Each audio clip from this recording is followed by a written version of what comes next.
Hey guys, welcome back to my channel.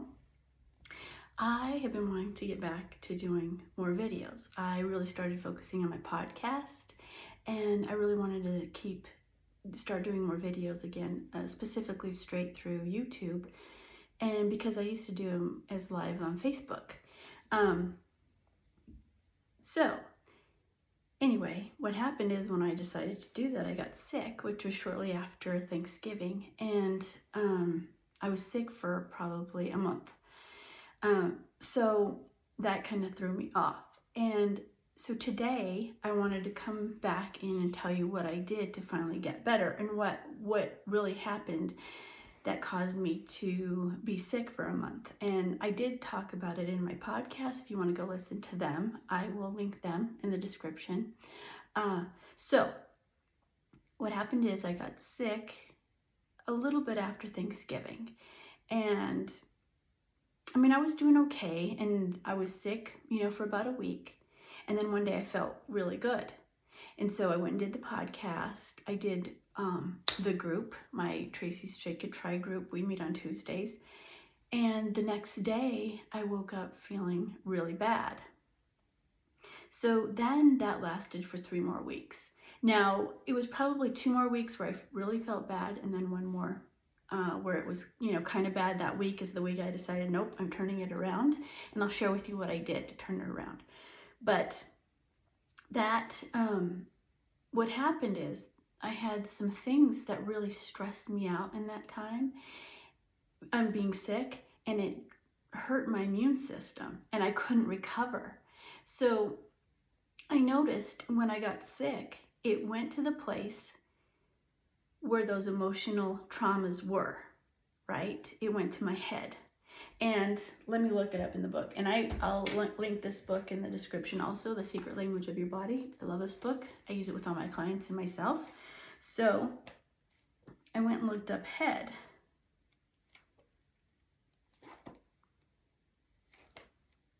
Give me 1 second.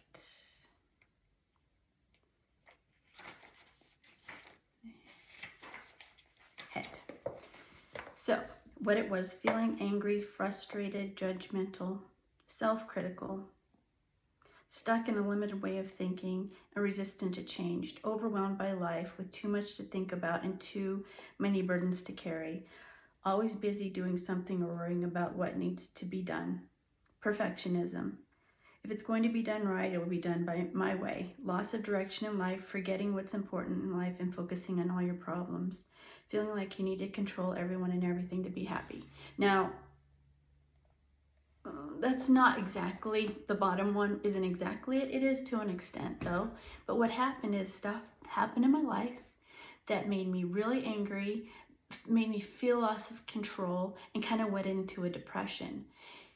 So what happened is when I got sick, it was a kind of like a cold, it was stuffy and stuff, but it went all into my head. All my pain was in my head. I'd get headaches and drainage. I'd feel stuffed up. If you listen to my podcast, you can hear it in there. And I coughed the first week, but after that, I wasn't coughing that much. So it all stuck from here up. So that's why I looked at head, right? And it fit exactly what happened. So when you're already sick and then you have some emotional or anger or frustration come in, it can literally make your illness linger on, okay? So you want to really be careful when you get sick, to try to work through your stuff rather than get low and stay low, because that's what happened. I just got worn down by everything that was going on, and then I had a couple situations happen and it just dropped me down, and I couldn't pull myself up. I normally can, and that's what was so frustrating to me. I can normally pull myself up because that's what I do. I help others pull themselves up. I help others get through things, right? And I couldn't do it. So finally, after 3 weeks, I'd had enough, and I was like, okay, we're done. We're done with this. We're going to start doing things different. And that helped me. Now, mind you, this whole time I was taking supplements and things to help me get through it, right? So that did help. And I never was where I was in felt bad all day. But what happened is every day, once a day, around 11 or 12, I would have to take ibuprofen because I don't like doing that. But my head would start hurting so bad, I couldn't function. And there was nothing, I tried everything I normally do to get rid of it, and that's the only thing I could do. And I'd try every day to not do it, but by 11 or 12, I couldn't take it anymore. The interesting thing was I'd only have to take it that one time in the 24-hour period. So it was kind of strange, the 11 or 12, and then I would have to take it. So finally, that last week, I was like, okay, no. I started back, because I would feel pretty good in the morning. I'd start back doing, a little bit of light exercise. I started looking, I looked at that so I could see, okay, don't go to those anger frustrations. You need to let it go. Look at it, work through it if you need to work through it, and then let it go. So I started doing that, right? And then I remembered a few years ago, I had a coach, and she told me to write 100 things I'm grateful for 90 days. I think I ended up doing it for 100, so that's why I've made the challenge 100 things for 100 days, because that's what I did back then. Because when you're really struggling to pull yourself out of a hard time, this will reset you. It's like a reset, okay? Because when you get low, you're not looking at things that are good in your life. And I think that's where I was at. Because it was through the holidays, I wasn't feeling good. I had these things going on that I needed to work through and overcome. And like I said, I couldn't pull myself up. So I was like, okay, you need a reset. So January 1st, you're going to start the 100 things every day that you're grateful for 100 days. So after the first day of writing my 100 things I'm grateful for, I did not have to take ibuprofen, and I haven't since. And today's the 6th, I think. And I haven't had to take it since. And I felt really good. I'm getting back there. I'm doing my exercises again every day. I'm doing the rebounder, and then I'm walking in the afternoons. And just doing that has turned my life around. So I wanted to talk to you about the 100 things you're grateful for and why it has to be 100 things, okay? Because what happens is you need to push yourself and start looking at everything in your life that you can be grateful for. And I always joke with people, like telling them, literally, you can write down that you're grateful for your pencil. Because why not be grateful for it? There's people who don't have pencils in other countries that they can write stuff with. So when people tell me, like I say do that, and people just panic, you have to realize we've gotten so far away from what we need to be grateful for. We need to look at the little things to be grateful. And the fun part of this is when you're doing the 100 things you're grateful for, right? So during the day, I find myself, oh, okay, I can write that tonight that I'm grateful for. So you can look for new things. Now understand, you can do the same things every day. I like to change up a few of them, but I'm not going to say it's easy to come up with 100 different things for 100 days. You're grateful for your family. You can write each person separate. It's really not that hard when you can look at it. But the point of it is you start looking at things throughout your day that you need to be grateful for, whether a sunrise, a sunset, right? You saw a dragonfly or a butterfly or a hummingbird or a bird flew by you, whatever. Little things that happen throughout your day, it makes you start paying attention to things that are good in your life, because we fall away from that. We get in our little funks because of all the things that have happened to us, all the traumas, all the anger that we've built up from the traumas. We get away from the things that are good in our life. We forget because we're in the anger and frustration, and we need to be reminded. So this challenge helps you start looking at all the things you can be grateful for or should be grateful for in your day. That's why it has to be 100 things, and it has to be consecutive, okay? So I am challenging you to write 100 things you're grateful for 100 days. And if you're in my Tracy Sacred Tribe and you can join, it's $9.99 a month. If you do the 100 things you're grateful for 100 days in a row. So if you miss a day, you've got to start over on day 1. If you do that, I will give you a free 30-minute healing. But you have to be in Tracy's Sacred Tribe, and I'm doing that so it narrows it down. It's easier for me to monitor, okay? You do the work, I will help you, okay? So, it's really not that hard. It will change your life. Doing this is a big effort, and it will change your life. So I challenge you to do it with or without being in my group. And if you try it, comment down below and let me know if you're doing it and how it's going for you. Or even comment a couple things that you're grateful for. Or the new things that you start finding that you're grateful for that you forgot. Or that you didn't realize, oh, I should be grateful for that, right? Even if it's just a little candle or a coaster that you love or a color that you love or an animal that you love. There's just so many things to be grateful for. You all have them. And this will change your life, I promise. Okay, so I want to tell you one more story. I talked about it in the podcast, if you listen to my podcast.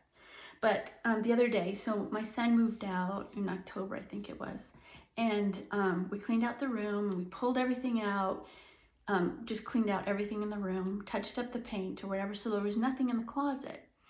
And the other day I had to go and put something in the closet, and this book was sitting there, The Healing Power of Water. And I don't know how the book got there. I hadn't seen it in a long time. It could have been on my bookshelf at one point, but I don't know how it got there. And it was just sitting there. And so I was telling my son the story. He's like, okay, well here. And he flipped it open, and it was Chapter 8. I'm going to go to Chapter 8 so I can tell you. Dousing for water, which is kind of a big thing near us because we have wells, and they douse for water to find wells, right? And it talked about, so the reason I'm bringing it up again in case somebody's having this issue, there's a reason this showed up, and there's a reason my son showed me this chapter. There is one part in there where it talks about if you have waterways, at least two different ones coming in, it could cause chaos and illness in your house. So it talks about that a little bit. So if you're having issues and you don't know what it is, and like you're looking at the emotional, mental causes and there's nothing there, have a look to see maybe if you have two different waterways coming in to your house, because that could cause you some illness. But the other thing I wanted to say is water, which I know that I'm going to be contradicting a little bit, but it's just something to look at. Like I said, there's a reason that it was brought to me. And I'm going to read this book from front to back, and I will do another video on the whole thing to explain water. But it's by Emoto, and I also got the one, Hidden Messages in Water, because the coolest thing with water is what he did was just put little notes like love or hate. Well, I'm just going to go simple. Buy glasses of water. And then he would freeze it and then take a picture. So the pictures would show so many awesome things and then so many not awesome things, because if it was like anger or hate, it would not be. Okay, so this one right here below would be you fool. Look how that is. It's just not symmetrical. And this one's just a beautiful like snowflake, right? So we're 60% water. So think about that. If you are talking negatively to yourself or you're talking negatively to somebody else, look what you can be doing to them. So think about that.